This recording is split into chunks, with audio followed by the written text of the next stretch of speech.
And we teased earlier about the Lakers. So, we did the Luka thing about the Porsche and the team bonding, et cetera. So a lot of questions are surrounding what the hell is going on with LeBron, right? He's not playing in the preseason. Is he going to play in the preseason? There was this whole quote-unquote second decision thing yesterday that we kind of already knew was going to be some sort of business thing, and it was not going to be basketball related.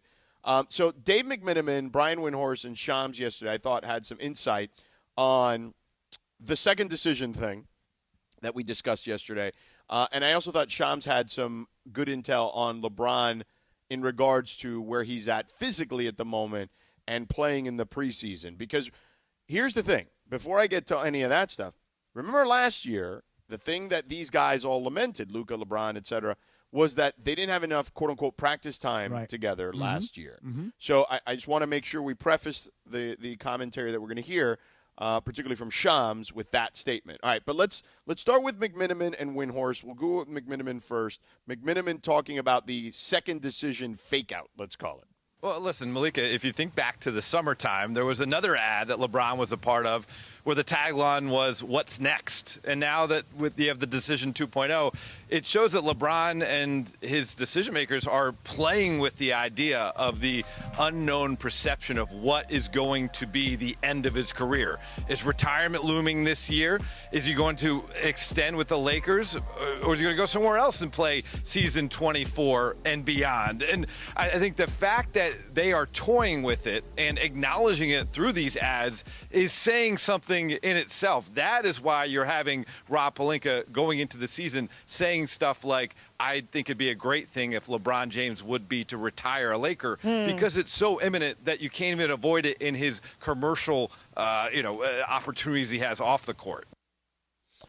So they, to your point, Cappy, yesterday, they are utilizing these circumstances, let's call it, that LeBron is in, to their financial advantage. Yeah, there is an assumption out there that this would be LeBron's final season.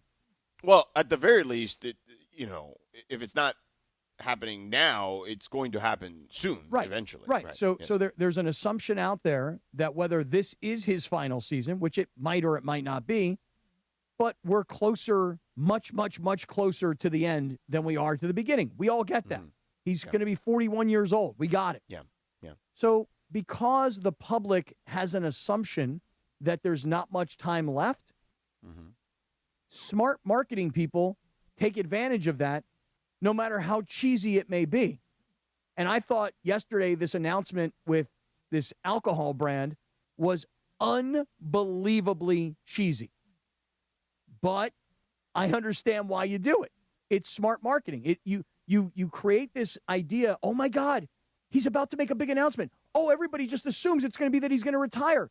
That's why ticket prices went up. We talked about this yesterday. April 12th is the final game of the regular season. They're playing against the Utah Jazz. Average ticket yesterday was $85. Then all of a sudden there was this announcement that he was going to make. The average ticket price jumped to over $500 because people.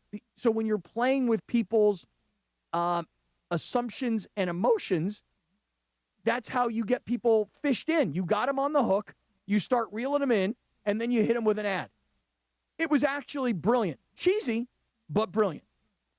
And then yesterday we were talking about how the decision, the original one, was a bit of a sore spot with him, and how, the fact that, I made the case yesterday that the fact that he was doing a second decision, let's call it, to me definitely meant that it was not going to be basketball related, that it was going to be marketing related because of how much of a issue that was in his career.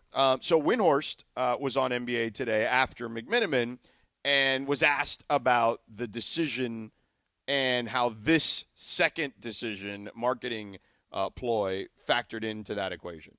Well, we've heard of no-show endorsement deals. This is the exact opposite. This was requiring LeBron to go not only do the endorsement, but also access something in the decision that for years, well over a decade, was a third rail topic around him.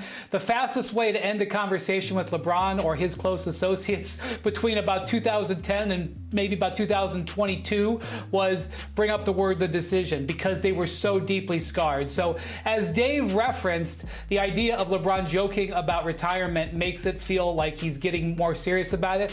The idea that LeBron will now basically joke about the decision, even if it comes with probably a pretty good check, indicates that he's gotten to the point in his career where he could laugh at something like that. It has been 15 years. It's been a long time. Yeah. But if I had told LeBron he would have been doing this commercial in about 2012, he would have laughed at me.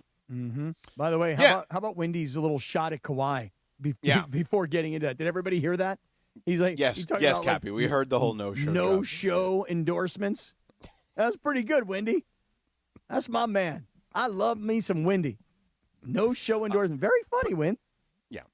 But, that's a good nickname. Win. I've shortened Wendy to Win. You shortened Windy to Win? Right. From Windhorst to Windy to Win? Right. Yes. I've gone one syllable. So, yeah, this is why I never thought this was real. There was no way that was going to be the reason that was the case, because of the history behind that and the type of angst it brought him and his team for many, many, many years, as Brian pointed out. But now the real issue here is, when is he going to actually play? Mm-hmm. Okay. So he hasn't played in the preseason, and Shams kind of gave us a glimpse at what we should expect the rest of the preseason. Like I'm told, LeBron James has started to ramp up here. He's doing a little bit on the court, but I'm told the expectation is still that he's likely going to be out for the preseason, the goal being to be ready for opening night on October 21 against the Golden State Warriors. So he's doing more and more on the court, starting to do more basketball activities, but we'll see if he's able to get a game in before the regular season. So the expectation, according to Shams, is that he will not play in the preseason. Does that matter to you at all? It doesn't really matter to me that much. What I would ask, and maybe Shams could do me a favor and find this out, are we talking like no practice at all too? Like, are we saying that well, he's in individual ramp-up workouts right now. He is not participating with the team at the moment, which is not that bothers me more than him not playing in the preseason. Okay, well, I mean, you have to – I mean, the way this works in the NBA is that you have to go through the individual workouts before you're allowed to then go into, one-on-one drills, and then they go to 2-on-2 and 3-on-3, and then eventually, 4-on-4 and 5-on-5. And then that – like, they ramp you up, hence the word ramp up, to get you to the point that you can practice. I mean, point of information, but isn't ramp up 2 words? Okay, the phrase. I just wanted to make sure I understand, because I didn't know about this individual, then the 2-on-2, the 3-on-3, the 4-on-4 then the 5-on-5. That's generally how it works. I didn't understand the ramp-up issue. Man, you are really trying to get him today. You're really trying to get him to go off, aren't you?